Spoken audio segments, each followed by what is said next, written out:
Welcome back, everyone, to this evening's edition of Lehigh Valley Sports Scene. Dan Freemuth back with you here on the Service Electric Network. Let's move indoors next, where the East Penn Conference boys volleyball tournament won't be impacted by the wet weather ahead this week. Quarterfinal action in the 6-team tournament begins Thursday, with top seeds Emmaus and Whitehall earning byes into the semifinals next week.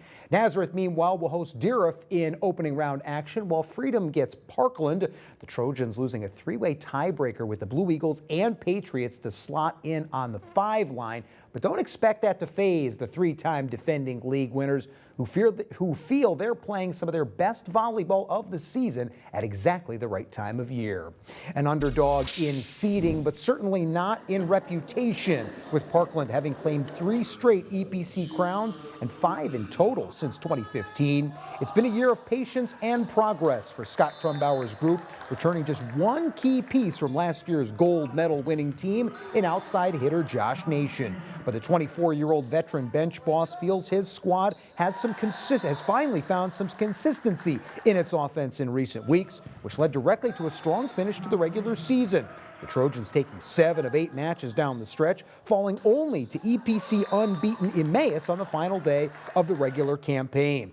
Parkland earned 3-set sweeps over 6 of its final 8 opponents, claiming 22 of 26 sets since April the 10th. Their serve receive has been much better in the second half, and a group that was light on experience at campaign's beginning is vastly more seasoned now, after 2 months grinding through the EPC's regular season. All things that leave the Trojans feeling confident entering the second season.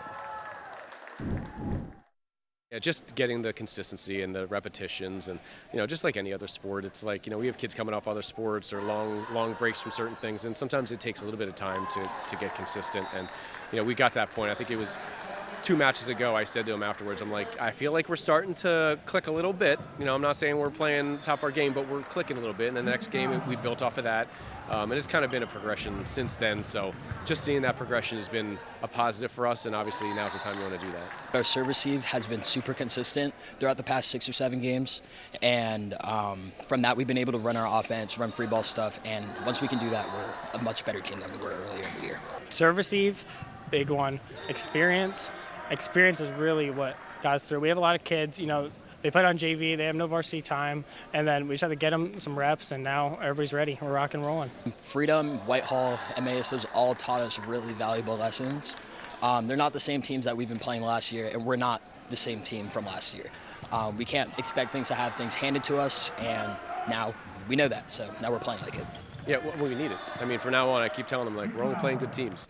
And, they won't let you take breaks. If we put the pressure on them, I hope they crack a little bit. But, the way we can respond and just learn from games like this and know that, we were down, whatever it was, 20-14 or whatever, and fight back and have an opportunity to win that set. So nothing's ever over. It never is in this sport.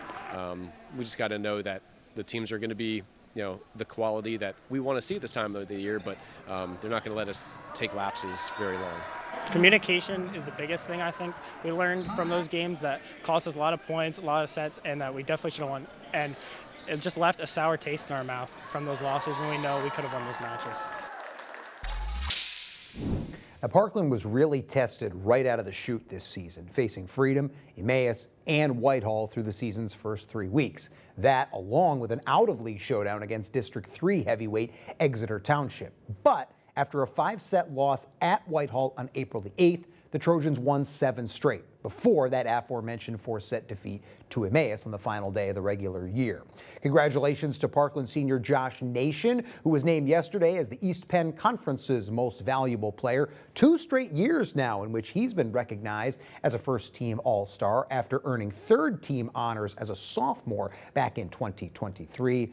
Current Trojans sophomore libero Owen Barnett also recognized yesterday, earning a third-team nod. So the Parkland Trojans, mentioned earlier, they lost a 3-way tiebreaker with Freedom and Nazareth, and so Parkland ends up on the 5 line. That means the Trojans will go on the road for opening round action this Thursday at Freedom, a 5 o'clock start time at Joseph J. McIntyre Gymnasium. Freedom finished the regular season at 15-3, Parkland 11-5. Both of these teams 9-3 within the league, and their only regular season get-together, it went the distance, a full 5 sets. It went the way of the Patriots. It was a while ago, March the 27th. That's going to be a can't-miss showdown Thursday night in Bethlehem. Meanwhile, the other quarterfinal showdown will feature third-seeded Nazareth, which went 12-5 during the regular year and 9-3 within the league, against Deerfield. The Huskies making their first appearance in an EPC boys volleyball tournament since the East Penn Conference was founded a decade ago.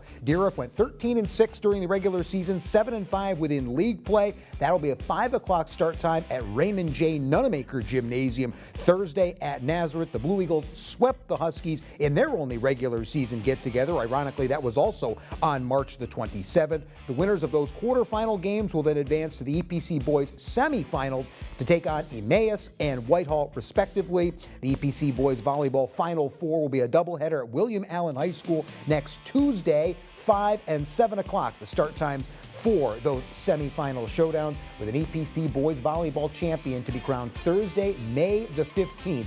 Back at William Allen, the Parkland Trojans are your 3-time defending EPC boys volleyball champs. Scott Trumbauer's group has in fact won 5 EPC boys volleyball titles since 2015. Time now for our final timeout. We're back.